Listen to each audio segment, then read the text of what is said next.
ہماری سفارش تو ہمارے قبیلے اور برادری کا حافظ صاحب اللہ کے سامنے کر دے گا، ہم سیدھے جنت میں چلے جائیں گے۔ فرمایا ایسا نہیں ہے، اس کے لیے یہ شرط ہے کہ جس وقت بچے کے ماں باپ نے اسے مدرسے میں حفظ کلام اللہ کے لیے داخل کروایا تھا، آپ نے اس وقت خوشی کا اظہار کیا ہو، اس بچے کو شاباشی دی ہو، اس کے والدین کو شاباشی دی ہو، پھر جب وہ بچہ حافظ کلام اللہ بنا تو اس کی عقیدت میں، اس کی محبت میں جس دن اسے تکریم اور تعظیم کی دستار سے نوازا جانا تھا، اس جلسے میں بھی تم خوشی خوشی شریک ہوئے اور اس بچے کو انعام سے بھی نوازا، تو اس صورت میں تم آخرت میں اس کی شفاعت کے حقدار بن سکتے ہو۔ لیکن اگر جب بچے کو مدرسے میں داخل کیا گیا تھا، اس دن تم نے کہا تھا کہ اس کو کہاں بھیج دیا ہے، یہ کل مولوی بن کر کھائے گا کہاں سے، کمائے گا کہاں سے، اس کا روزگار کہاں سے چلے گا، یہ زندگی کے شب و روز کیسے گزارے گا، تم نے اعتراضات کیے تھے، تم نے اس کے اوپر طنز کسا تھا، طنزیہ جملے اس کے لیے کہے تھے، پھر جب وہ حافظ کلام اللہ بن گیا تو تم نے کہا تھا اس نے اپنی زندگی خراب کر دی، اب یہ کیا کرے گا، رسید پکڑ کے چندہ کرے گا، ورنہ کھائے گا کہاں سے۔ پھر تم اس کی شفاعت کے مستحق اور حقدار نہیں ہو سکتے۔ پھر دور کے قبیلے کے وہ افراد، وہ حضرات جن کا کوئی اس حافظ کلام اللہ سے رشتہ داری کا تعلق نہیں تھا، کوئی قرابت کا تعلق نہیں تھا، لیکن محض اس وجہ سے کہ یہ اللہ کا قرآن حفظ کر رہا ہے یا یہ اللہ کے قرآن کا حافظ ہو چکا ہے، اس کے ساتھ عقیدت و محبت کا تعلق رکھتے تھے، اس کی حوصلہ افزائی کرتے تھے، اسے مبارکباد دیتے تھے، اسے اپنے سینے سے لگاتے تھے، اس کی پیشانی کے اوپر بوسہ دیتے تھے۔ جس مدرسے میں وہ پڑھ رہا تھا اس مدرسے میں چندہ دیتے تھے، اس ادارے میں معاونت کرتے تھے، اس کے اساتذہ کو مبارکباد دیتے تھے، مدرسے کے محتمم اور ذمہ دار کو مبارکباد دیتے تھے۔ فرمایا ان دور کے افراد اور حضرات کے حق میں یہ حافظ کلام اللہ آخرت میں سفارشی بنے گا، اور اللہ رب العزت ان حضرات کے حق میں اس کی سفارش کو قبول کرے گا جو اس کے حافظ کلام اللہ ہونے پر خوش ہوئے تھے، اور وہ خاندان کے جو قریبی لوگ ہوں گے وہ رہ جائیں گے۔ اس لیے آپ حضرات بھی بڑے خوش قسمت ہیں جو آج اس ادارے کے سالانہ جلسہ دستار بندی میں بڑی عقیدت و محبت کے ساتھ تشریف لائے ہیں۔ اللہ سب کی حاضری کو، شرکت کو، شمولیت کو اپنے دربار عالی میں قبول و منظور فرمائے، سب کے لیے توشہ آخرت، مغفرت، بخشش اور نجات کا ذریعہ آج کے اس اجلاس کو بنائے، اور حفاظ کرام کی شفاعت کا ہمیں آخرت میں جہاں نفسی نفسی کا عالم ہوگا ہمیں بھی اس کا حقدار بنائے۔ لہذا کبھی بھی ان مدارس کے تعلق سے، ان حفاظ کرام کے تعلق سے، ان علماء کرام کے تعلق سے، ان آئمہ مساجد کے تعلق سے، ان خدام دین کے تعلق سے بھول کر بھی غلط سوچ یا کوئی غلط بات ہرگز نہ کریں. کہیں ایسا نہ ہو کہ ان سے بدظنی اور غلط فہمی کا نظریہ ہماری آخرت کو اور عاقبت کو خراب نہ کر دے. کہیں ان سے بدظنی ہمیں جہنم میں نہ لے جائے. بہت سارے لوگ بعض دفعہ بغیر سوچے سمجھے ایسی باتیں کہہ دیتے ہیں اور انہیں محسوس بھی نہیں ہوتا ہے کہ وہ قرآن کی توہین کر رہے ہیں. کسی عالم دین کی توہین کرنا شریعت کی توہین ہے. کسی حافظ کلام اللہ کی توہین کرنا قرآن کریم کی توہین ہے. ابھی گزشتہ دنوں میں میترا کے اندر ایک جگہ تعزیت کے لیے گیا ہوا تھا. ایک صاحب کی اہلیہ کا انتقال ہوا تھا. بڑا مجمع وہاں باہر بیٹھا تھا. اسی دوران ایک مدرسے کے طلبہ وہاں قرآن خوانی کے لیے پہنچے. 20-25 طلبہ تھے. ان کو دیکھ کر جو لوگ وہاں بیٹھے ہوئے تھے وہ کہنے لگے دیکھو کتنا بڑا ٹولہ ان مولویوں نے برباد کر دیا. آخر یہ کھائیں گے کہاں سے، کمائیں گے کہاں سے؟ ان بچوں نے پڑھا، دعا ہوئی، چھت کے اوپر شامیانہ لگا ہوا تھا، وہاں کھانے کے لیے سب آئے اور وہ لوگ کھانا کھانے کے لیے بھی ایک جگہ بیٹھے اور وہاں بھی باتیں کر رہے تھے اور وہاں کہہ رہے تھے کہ یہ جو مولوی پارٹی ہے نا یہ کھاتے ہیں بہت زیادہ. اب وہاں ہی ایک ہی مجلس کے اندر ان کے اقوال میں تضاد پیدا ہو گیا. پہلے تو وہ پریشان تھے اور یہ کہہ رہے تھے پریشانی کے عالم میں کہ یہ مولوی کھائیں گے کہاں سے. لیکن جب مجلس کے اندر بیٹھے اور کھانا دیا جانے لگا تو کہنے لگے یہ مولوی بہت زیادہ کھاتے ہیں. عجیب بات ہے، ان کو کب سے یہ حق مل گیا کہ وہ روزی اور رزق کے بارے میں فیصلہ کریں؟ ان اللہ هو الرزاق ذو القوۃ المتین. روزی رساں اور رزاق تو اللہ رب العزت جو کائنات کے ذرے ذرے کو رزق پہنچاتا ہے. نافرمانوں کو بھی روزی دے رہا ہے، فرما برداروں کو بھی روزی دے رہا ہے.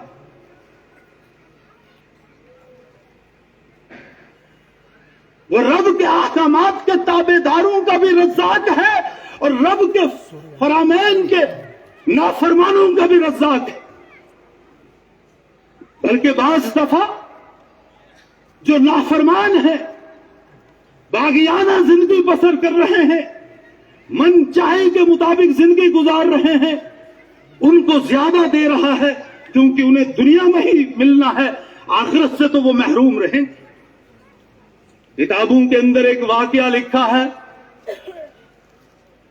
کہ حضرت خلیل اللہ ابراہیم علیہ الصلاۃ والتسلیم کا معمول تھا کہ کبھی بھی بغیر مہمان کے کھانا تناول نہیں کرتے تھے.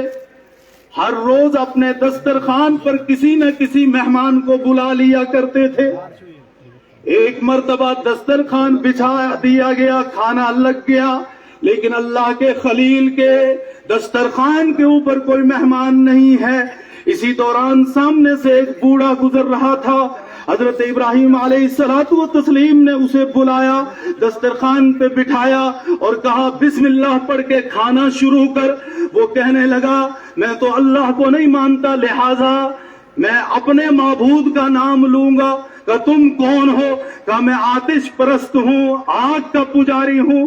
ابراہیم خلیل اللہ جذبات میں آ گئے اور فرمانے لگے جس رب نے یہ رزق مجھے دیا ہے، تمہیں دیا ہے، جب اس رب کا نام تو نہیں لیتا، اللہ کے نام سے بسم اللہ سے کھانا شروع نہیں کرتا، تو فوراً میرے دسترخوان سے اٹھ کر نکل جا۔ وہ اٹھا اور چلا گیا۔ ادھر اللہ رب العزت نے حضرت جبریل علیہ السلام کو وحی کا پیغام دے کر ابراہیم خلیل اللہ علیہ السلام کے پاس بھیجا، اور حضرت جبریل علیہ السلام آئے اور پوچھنے لگے حضرت خلیل اللہ ابراہیم علیہ السلام سے کہ رب کے خلیل، رب یہ پوچھتا ہے کیا کائنات کو آپ نے پیدا کیا؟ کہا نہیں نہیں، میں نے پیدا نہیں کیا، اس کائنات کا خالق و مالک اللہ رب العزت ہے۔ کیا کائنات کے لوگوں کو رزق پہنچانے والے آپ ہیں؟ کہا نہیں نہیں، روزی رساں اور رزاق اللہ رب العزت ہے۔ کہا پھر رب آپ سے پوچھتا ہے کہ ایک بندہ بھوکا پیاسا آپ کے دسترخوان پہ آپ کی دعوت پہ آیا اور کھانا کھانے لگا، لیکن آپ نے اسے اٹھا دیا، جبکہ رب کہتا ہے میں جانتا ہوں وہ نافرمان ہے، باغیانہ زندگی بسر کر رہا ہے، اور 90 سال کا بوڑھا میری نافرمانی 90 سال سے کر رہا ہے، لیکن آج تک میں نے اس کا رزق بند نہیں کیا۔ تم نے آج اپنے دسترخوان سے اسے کیسے اٹھا دیا؟ جائیے اور اسے بلا کے لائیے، اسے ڈھونڈ کر تلاش کر کے لائیے۔ ابراہیم خلیل اللہ فوراً اللہ کے حکم کی تعمیل میں اٹھے اور اس کو تلاش کر کے لائے، اور لا کر دسترخوان پہ بٹھا کر کہا جس کا نام لینا چاہے لے، لیکن دسترخوان پہ بیٹھ۔ کہا کیوں، تم نے ابھی تو مجھے بھگا دیا تھا، اب کیا ہو گیا تم کو؟ تو ابراہیم خلیل اللہ نے فرمایا میرے رب کی جانب سے مجھ پر وحی کا پیغام آیا، سید الملائکہ جبریل وحی کا پیغام لے کر آئے، اور جبریل نے مجھے یہ کہا کہ رب کہہ رہا ہے میں 90 سال سے اسے کھلا رہا ہوں، پلا رہا ہوں، حالانکہ مجھے معلوم ہے کہ وہ میرا نافرمان ہے، میرے احکامات کا باغی ہے، میں پھر بھی اسے کھلا پلا رہا ہوں، لہذا جاؤ اور اسے تلاش کر کے لاؤ۔ یہ بوڑھا رونے لگا، اس کی آنکھوں سے آنسو جاری ہو گئے اور کہنے لگا اے ابراہیم، جس رب نے مجھ پر اس قدر شفقت کا معاملہ فرمایا، جو رب مجھ پہ اس قدر مہربان ہے اور میں اس کی نافرمانی کی زندگی بسر کر رہا ہوں، پہلے مجھے اس رب کی توحید و وحدانیت کا کلمہ پڑھائیے، اپنے دین کے اندر داخل کیجئے، اور پھر اس کے بعد میں آپ کے دسترخوان پہ کھانا کھاؤں گا۔ حضرت ابراہیم خلیل اللہ نے کلمہ پڑھایا، پڑھو لا الہ الا اللہ ابراہیم خلیل اللہ۔ وہ کلمہ پڑھ کر دین کے اندر داخل ہوا، پھر دسترخوان پہ کھا کے اس نے کھانا کھایا۔ تو اللہ رب العزت نافرمانوں کو بھی کھلاتا ہے، فرما برداروں کو بھی کھلاتا ہے۔ وہ موسیٰ کلیم اللہ علیہ السلام کا رزاق تو ہے ہی، لیکن فرعون کا رزق بھی بند نہیں کرتا۔ اللہ رب العزت ابراہیم خلیل اللہ کا رب تو ہے ہی، لیکن نمرود کا رزق بھی بند نہیں کرتا۔ اللہ رب العزت نبی اکرم شفیع اعظم حضرت محمد الرسول اللہ صلی اللہ علیہ وسلم کا رب اور خالق و مالک تو ہے ہی، لیکن ابو جہل اور ابو لہب جیسے نافرمانوں کا رزق بھی بند نہیں کرتا۔ تو جو رب اپنے نافرمانوں اور اپنے باغیوں کو رزق پہنچا رہا ہے، ان کو کھلا پلا رہا ہے، کیا وہ ان حفاظ، ان علماء جن کے سینوں کے اندر رب کا قرآن محفوظ ہے، ان کو روزی نہیں پہنچائے گا؟ پہنچائے گا، عزت سے پہنچائے گا۔ اور پیر ذوالفقار نقشبندی دامت برکاتہم نے لکھا ہے کہ ہمارے ایک ڈاکٹر صاحب مری کے علاقے میں چلے گئے، پڑوس ملک میں، جس طرح یہاں پتنی ٹاپ ہے، سناسر ہے، گلمرگ ہے، ٹنگ مرگ ہے، پہلگام ہے، اسی طرح وہاں سیاحت کی جگہ جو ہے تقریباً راولپنڈی سے 60-70 کلومیٹر دور ہے۔ ایک ڈاکٹر صاحب وہاں ٹہلنے کے لیے چلے گئے، اس کے بچے ندی کے کنارے گئے تو بچی کو ایک پتھر ملا جو بڑا اچھا لگ رہا تھا، گول سا پتھر تھا۔ وہ بچی پتھر لائی اور اپنی والدہ سے کہنے لگی اس پتھر کا رنگ ہمارے ڈرائنگ روم سے ملتا ہے، کہا بچی رکھ لو، ہم اسے ڈرائنگ روم میں سجائیں گے۔ وہ لے آئے، اپنے گھر میں ڈرائنگ روم کے ٹیبل پر وہ گول سا پتھر رکھ دیا. 2 سال تک وہ گھر میں پتھر رکھا رہا. ایک دن ڈاکٹر صاحب کی اہلیہ ڈرائنگ روم میں جھاڑو لگا رہی تھی, صفائی کر رہی تھی. ٹیبل کے اوپر سے وہ پتھر ہاتھ میں اٹھایا, بڑا ملائم پتھر تھا, وہ ہاتھ سے فرش پر گرا اور ٹوٹ گیا. جو ہی وہ پتھر ٹوٹا, وہ پتھر کو اٹھانے لگی. جس پتھر کے 2 ٹکڑے ہوئے, اس نے ان دونوں ٹکڑوں کے اندر دیکھا کہ ایک سوراخ سا ہے, اور اس سوراخ کے اندر ایک کیڑا ہے. ایک حصہ الگ ہو گیا پتھر کا, ایک حصہ الگ ہو گیا. ایک طرف آدھا سوراخ رہا, اس آدھے سوراخ کے اندر ایک کیڑا موجود ہے. وہ کیڑا زندہ بھی ہے, اور اس کیڑے کے منہ کے اندر سبز پتا ہے. پیر صاحب کہتے ہیں جب ڈاکٹر صاحب نے یہ واقعہ مجھے سنایا تو میں حیران رہ گیا کہ ایسا پتھر جہاں ہوا پانی پہنچنے کا کوئی راستہ موجود نہیں ہے, مکمل طور پہ بند ہے, لیکن کس طرح ایک کیڑا وہاں 2 سال تک زندہ رہا. اس سے پہلے بھی کتنی مدت سے وہاں موجود ہے, اور وہاں اس کے منہ میں ہرا پتا کس طرح سے پہنچا. اس سے رب کی رضاکیت کا اندازہ لگایا جا سکتا ہے. پھر جب کیڑے مکوڑوں کا وہ رب ہے ان کو بند پتھروں کے اندر رزق پہنچا رہا ہے, تو وہ اپنے گھروں میں یعنی مساجد میں خدمت کرنے والے ائمہ مساجد کو, مدارس کے اندر پڑھانے والے وارثین انبیاء علماء کو, اور مدارس کے اندر پڑھنے والے مہمانان رسول طلبہ اسلام کو قرآن کی برکت سے, دین کی برکت سے, شریعت کی برکت سے رزق نہیں پہنچائے گا؟ یقیناً پہنچائے گا. افسوس کا مقام ہے, ہم کہتے تو ہیں الحمدللہ رب العالمین, نماز میں بھی خوب پڑھتے ہیں, لیکن اللہ کی رزاقیت پر ہمارا یقین نہیں رہا. اللہ کے رزاق اور روزی رساں ہونے پہ ہمارا اعتماد اور بھروسہ نہیں رہا. اور ایک بات اور اچھی طرح سے ذہن نشین کر لیں, احادیث کے اندر موجود ہے کہ جس علاقے کے اندر کہیں دینی ادارہ ہو, مدرسہ ہو, اور اس مدرسے کے اندر صبح شام رات دن قال اللہ و قال الرسول صلی اللہ علیہ وسلم کی صدائیں بلند ہوتی ہو, قرآن پڑھا جاتا ہو, دین پڑھایا جاتا ہو, شریعت پڑھائی جاتی ہو, نبی علیہ الصلوۃ والتسلیم کے فرامین مبارکہ کی تعلیم دی جاتی ہو, اگر وہاں کے لوگوں کے گناہوں اور نافرمانیوں کی وجہ سے اللہ کا عذاب نازل ہونے والا ہو, تو اللہ رب العزت عذاب کے فرشتے کو حکم دیتے ہیں فلاں بستی سے عذاب ہٹا لو.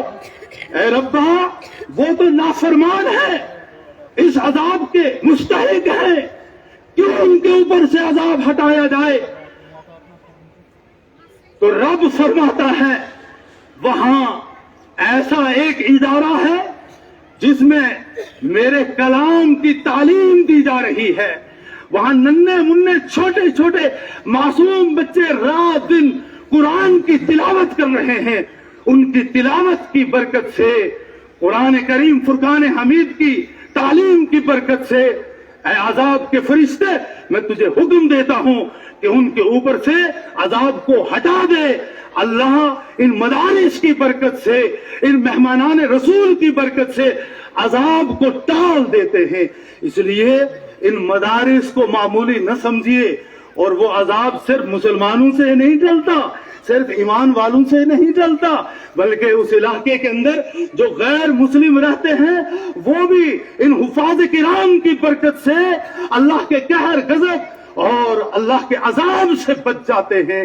اس لیے ہمارے جو برادران وطن ہیں ان کو بھی یہ بات سمجھنی چاہیے کہ یہ مدارس ہمارے لیے زحمت نہیں ہے، یہ ہمارے لیے اللہ کی طرف سے رحمت ہے، اور یہ رحمت کا پیغام لے کر آتے ہیں۔ اور ہم نے دیکھا ہے جن بستیوں کے اندر مدارس قائم ہے، اللہ نے ان بستیوں کے رہنے والوں کے مقدر کو تبدیل کر دیا۔ جن بستیوں کے اندر مدارس ہے، دینی ادارے ہیں، وہ بستیاں خوشحال ہو گئی، وہاں کے لوگ خوشگوار زندگیاں گزار رہے ہیں۔ اور یہ حقیقت بھی ہے، قرآن کریم میں اللہ رب العزت نے فرمایا نحنو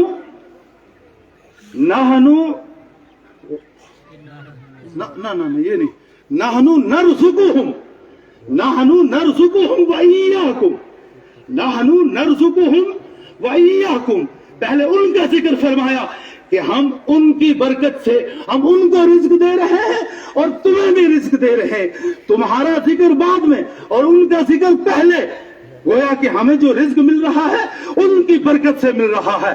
اور ترمذی شریف کے اندر ایک روایت موجود ہے، حضرت انس رضی اللہ عنہ راوی ہیں، روایت کرتے ہیں کہ دو بھائی تھے، ایک بھائی نے اپنے آپ کو دین سیکھنے کے لیے وقف کر دیا، وہ نبی علیہ الصلوۃ والسلام کی خدمت اقدس میں آ کر بیٹھ گیا، دین سیکھنے لگا، اور دوسرا تجارت کر رہا تھا۔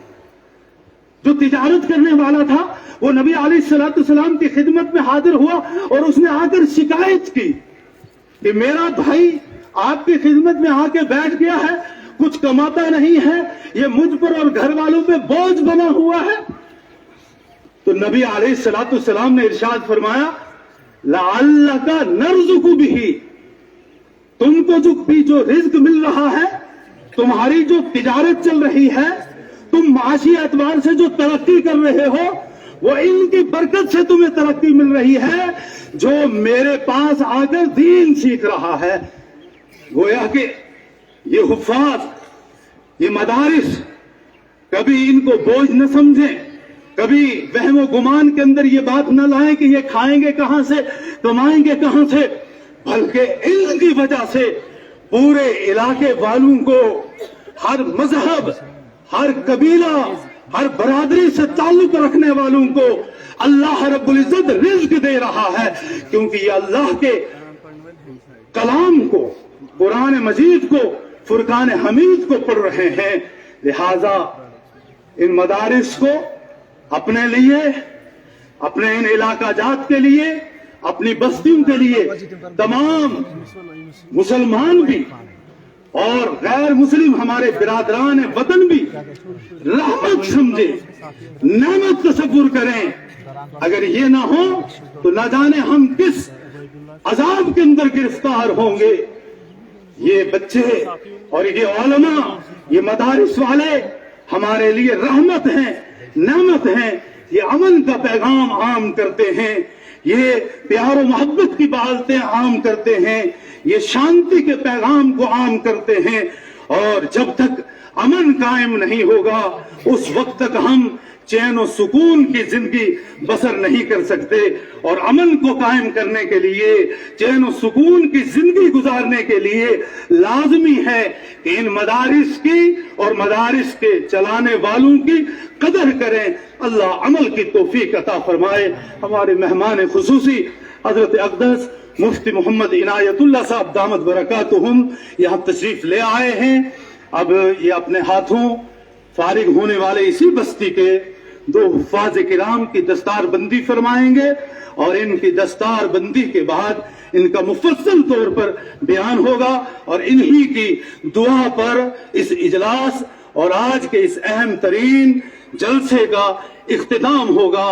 اللہ ہم سب کی شرکت، حاضری اور شمولیت کو اپنے دربار عالی میں قبول و منظور فرمائے۔ وآخر دعوانا ان الحمد للہ رب العالمین برحمتک یا ارحم الراحمین۔